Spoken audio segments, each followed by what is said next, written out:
Boa tarde a todos.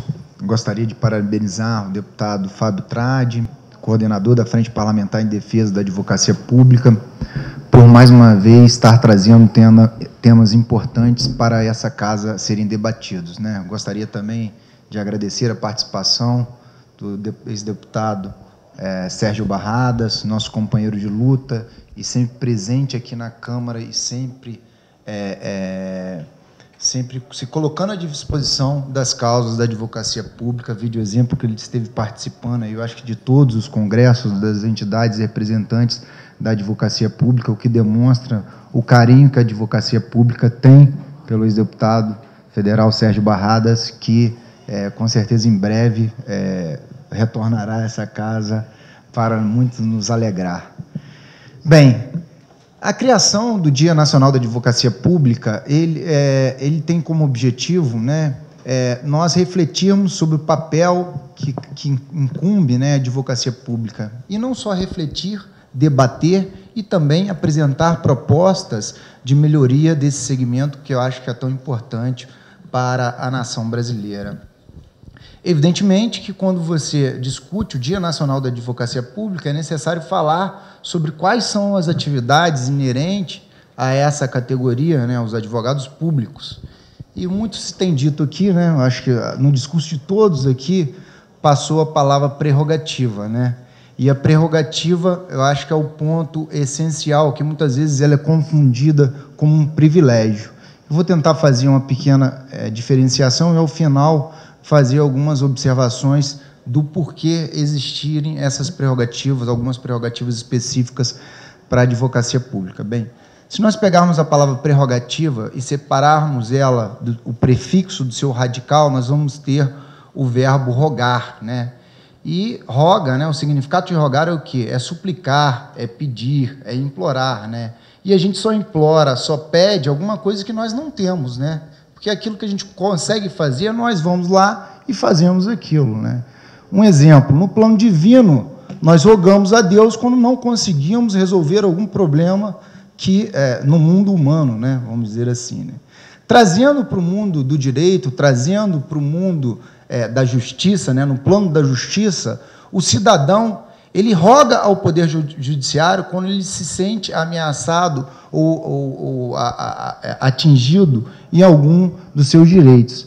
Todavia, ele não consegue rogar sozinho. Ele tem que rogar através de alguém, de alguma pessoa. E esse alguém que exerce essa intervenção direta ao Poder Judiciário é o advogado, que tem a capacidade postulatória. E a capacidade postulatória do advogado, ela decorre do seu dever de defender o cidadão. Então, toda prerrogativa instituída ao advogado no Estatuto da Ordem dos Advogados do Brasil, ela é feita não para o advogado, mas sim para ser exercida em nome do cidadão. Assim, quando o advogado intervém perante o Poder Judiciário, ele está exercendo aquele direito em nome de alguém e não em nome próprio. Assim também ocorre com a advocacia pública. A advocacia pública, ela exerce o seu papel de curador da legalidade e constitucionalidade dos atos administrativos, mas em defesa do Estado democrático de direito, em defesa dos cidadãos. E isso está muito bem claro na Constituição, quando o Constituinte incluiu a advocacia pública entre as funções essenciais da justiça. E aqui vamos abrir um parênteses, embora ressaltado, muito bem ressaltado pelo meu companheiro de bancada, Rômel, vamos fazer um parênteses da construção constitucional da advocacia pública. Ele já citou, né, o Constituinte brasileiro, na Organização dos Poderes, no título 4, se deparou com um problema no Estado democrático moderno, né? Porque a tripartição dos poderes clássica, né, que é aquela professada por Montesquieu, acabou não, vamos dizer assim, não sendo suficiente para o caso brasileiro, que vinha de um momento de ruptura dos direitos e garantias, vinha de um momento de mais de 20 anos de ditadura. Eram necessários que os cidadãos, e além de tudo, toda a ordem democrática, os poderes constituídos, tivessem também outras funções, preservando também esse equilíbrio, e foi criada, assim, dentro do título 4 da Organização dos Poderes, o capítulo destinado às funções essenciais da Justiça, e nesse capítulo se incluiu a advocacia pública ao lado do Ministério Público, da Defensoria Pública e da Advocacia. Então, todas essas funções têm como função imediata um dever, né, o dever imediato, mas tem como dever mediato, de fundo, a defesa da justiça, que está lá no nome do capítulo, né? E essa justiça aqui, colocada pelo Constituinte, é uma justiça muito mais ampla, é uma justiça de defesa do Estado Democrático de Direito, de defesa da democracia como um todo. E essa justiça que incumbe a Advocacia Pública Federal, a Advocacia Pública dos Estados e a Advocacia Pública dos municípios defenderem. E todas as suas prerrogativas são justamente para a preservação do Estado Democrático de Direito.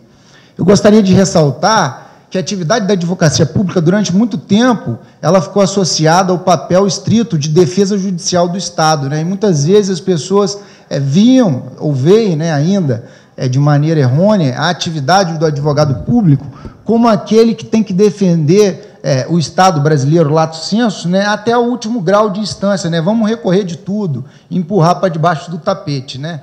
Esse problema que vai vindo para a sociedade.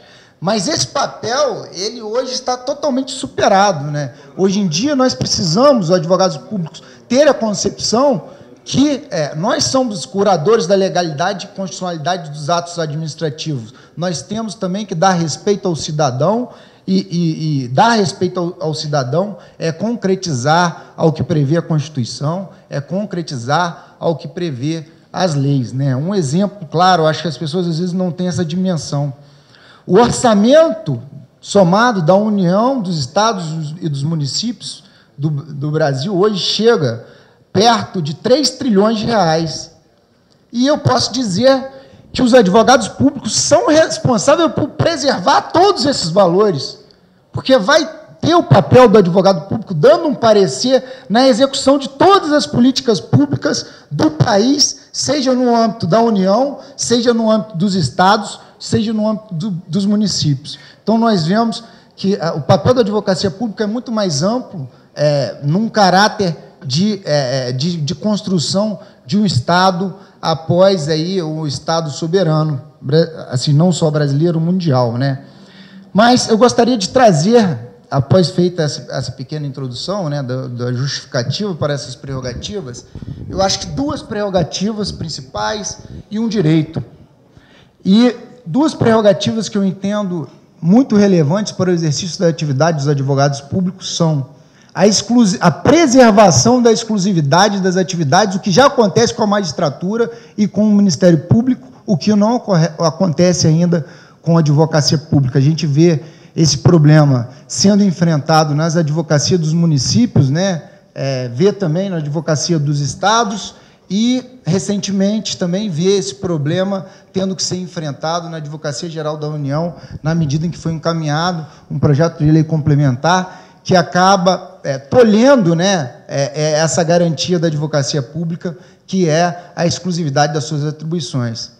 E esse projeto, ele também afronta uma outra garantia, que eu entendo relevante, que a Simone, presidente da UNAF, também ressaltou, que é a independência técnica, do advogado, que é uma independência inata à atividade do advogado. Se o advogado é submetido a qualquer tipo de hierarquia, ele vê tolhida aquele que é seu maior direito, que é a liberdade, que foi justamente essa garantia que o Constituinte, né, que o Estatuto da Ordem dos Advogados do Brasil veio a regulamentar, né, essa independência técnica do advogado. E eu acho que essa independência técnica tem que ser respeitada em todas as suas atividades, e não tem diferença nesse pormenor, seja os advogados privados, sejamos advogados públicos, né? E essa garantia também está sendo afrontada no PLP 205, que é o PLP que está em tramitação nessa casa, o que eu chamo a essa casa um alerta, né, para debater melhor esse projeto. E gostaria, já encerrando minha fala, de ressaltar um direito que ele não tem sido observado no que tange à União. No momento em que discutimos, né, um novo Código de Processo Civil, e temos aqui os dois parlamentares representantes aí em todas as fases desse projeto, né, o deputado Fábio Tradi como presidente, o deputado Sérgio Barradas como relator geral desse projeto, e lá vem, mais uma vez, concretizar, mais uma vez, repetir o direito ao advogado, aos honorários advocatícios, né? E o Estatuto da OAB já previa esse direito, né? E o Estatuto da OAB não faz distinção entre advogado público e advogado privado, e o CPC atualmente também não faz distinção, fala que os honorários é um direito do advogado, então esse direito é do advogado. E a União, até o presente momento, não fez concretizar esse direito. E aí eu chamo uma reflexão, mas uma reflexão não só para essa casa, mas também para os cidadãos. Por quê? Se os honorários é um direito do advogado, e se a União continua executando esse direito, que é um advogado que não é repassado aos seus advogados, os cidadãos não têm o dever de pagar esse valor dos honorários. A União está fazendo uma cobrança indevida porque está se apropriando indevidamente desses valores, que são valores e garantias, né, ao exercício da advocacia. Bem, com essas palavras eu encerro minhas considerações. Muito obrigado pela paciência, ter extrapolado um pouco o tempo. E, ao final, eu só queria concluir com uma reflexão e colocar um encaminhamento para toda a advocacia pública. Eu acho que nós, durante os últimos 2 anos, ou tem bastante tempo, sempre temos procurado nos reunir, debater. Ontem mesmo estivemos reunidas todas as projeções da advocacia pública e trazer esses temas aqui, hoje em dia, todos esses problemas que a advocacia pública enfrenta, são relevantes.